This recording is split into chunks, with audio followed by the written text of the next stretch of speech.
Landlord is jealous of my income, raises my rent $500. I get back at him years later for $20K.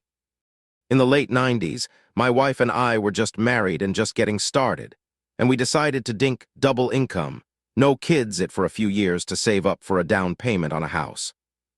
The dot-com bubble was still rising, and I was a newly minted software developer. I had an entry-level job for a while and then got recruited to a new city for a new job that paid 3 times what I was making before. It was an offer too good to pass up. I ran the numbers, and it was a no-brainer. By living frugally and saving my entire salary while living off just her income, we would easily have enough in a year to put a 20% down payment on a new house. We rented an apartment in the new city that was listed for $950 per month.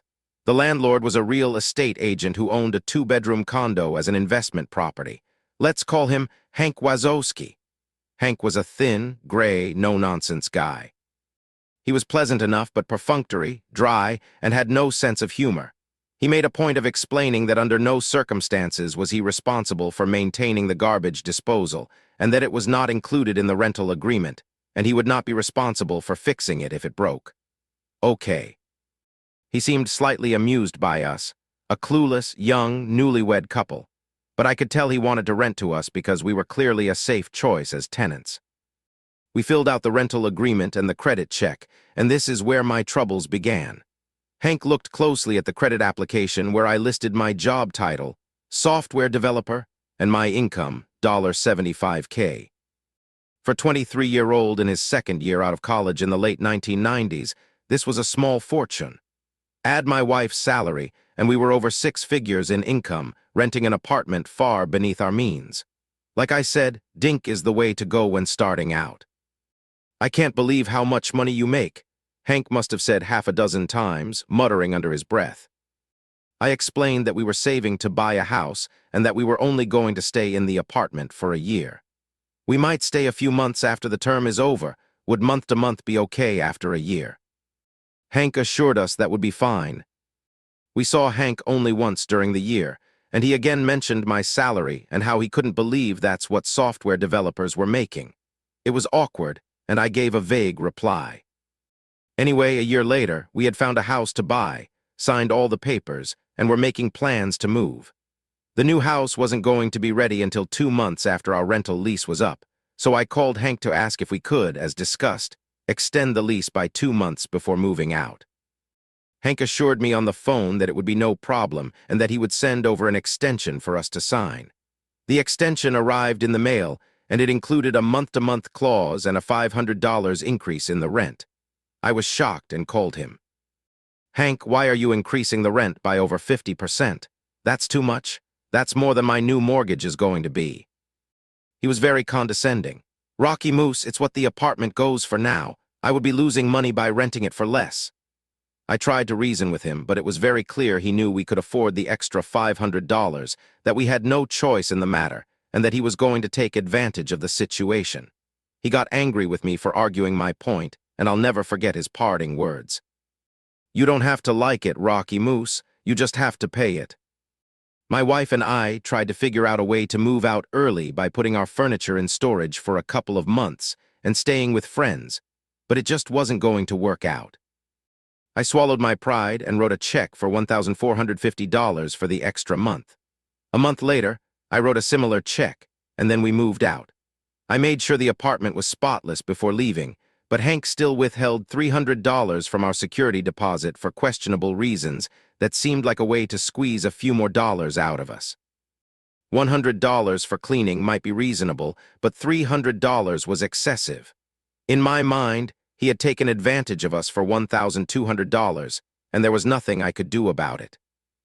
What made it even more frustrating was that I saw the ad Hank put in the paper after we moved out, and he listed the apartment for rent at only $150 more than we had originally been paying, not the inflated $500 increase. And it didn't rent. A month later, I saw the same ad again, and he had lowered the price to $75 more than we had been paying, and I assume it was eventually rented since the ads stopped appearing. Fast forward about 5 years.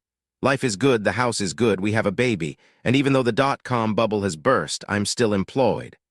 One day, out of the blue, I overhear one of my coworkers, Phil, a senior developer, talking to the receptionist. Hey, Mike, I'm expecting someone to drop off some paperwork for me. If a Hank Wazowski asks for me, tell him I'll be right out. I freeze, remembering how I had to write that name on those checks all those years ago. There's no way it's the same guy, right? I walk over to Phil, who is still by the reception desk. Phil, I say, how do you know Hank Wazowski? Phil explains that Hank is his real estate agent. I bought my condo through him several years ago. I'm selling it now so I can buy a house, so I'm going to ask him to be my agent again. Do you know him? I tell Phil that I used to rent an apartment from Hank and describe what he looks like. Phil confirms the description. It's the same guy. What a small world. Right on cue, the front door opens and in walks Hank Wazowski. I stare in disbelief. He's carrying a folder of papers and doesn't recognize me. Phil and Hank shake hands and talk for a few moments. I stand there silently, wondering what to do. Phil finally says, "Hank, this is my friend Rocky Moose. I think you may have already met." "Yes, hello, Hank. Good to see you again. My wife and I were your tenants a few years ago on street. Remember? The software developer who rented for a year while saving to buy a house. Well, this is where I work, here with Phil." Hank's expression shows that he now remembers me and is starting to piece it all together. We shake hands, and he says yes, of course he remembers, and asks how we are doing. "Oh, we're doing just fine, thanks for asking. Phil says you're his real estate agent. Small world, isn't it?"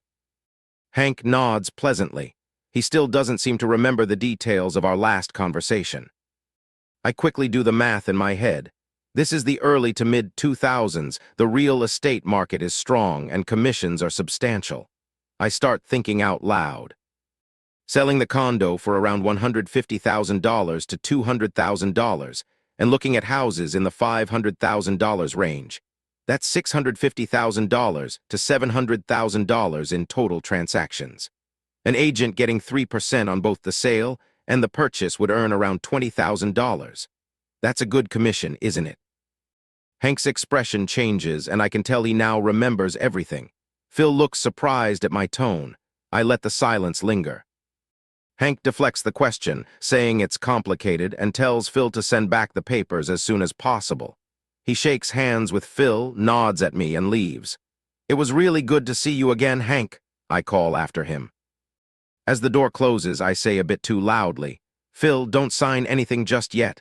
I have a story to tell you." Phil looks at me and says, "What was that all about?" He seems confused by my behavior.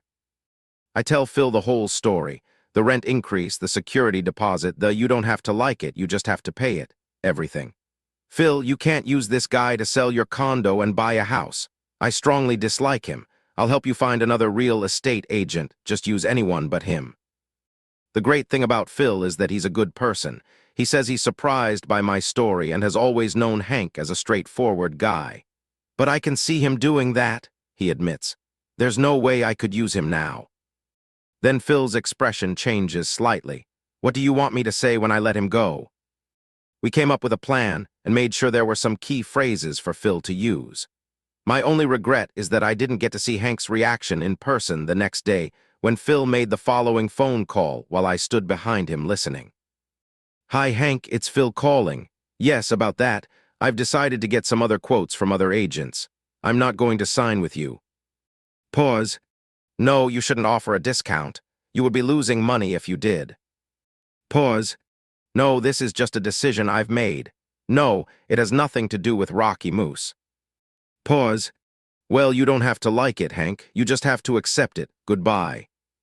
Click. And it was the best resolution I could have imagined. Through a chance meeting years later, Hank missed out on a $20,000 commission. And the best part is that he absolutely knew why.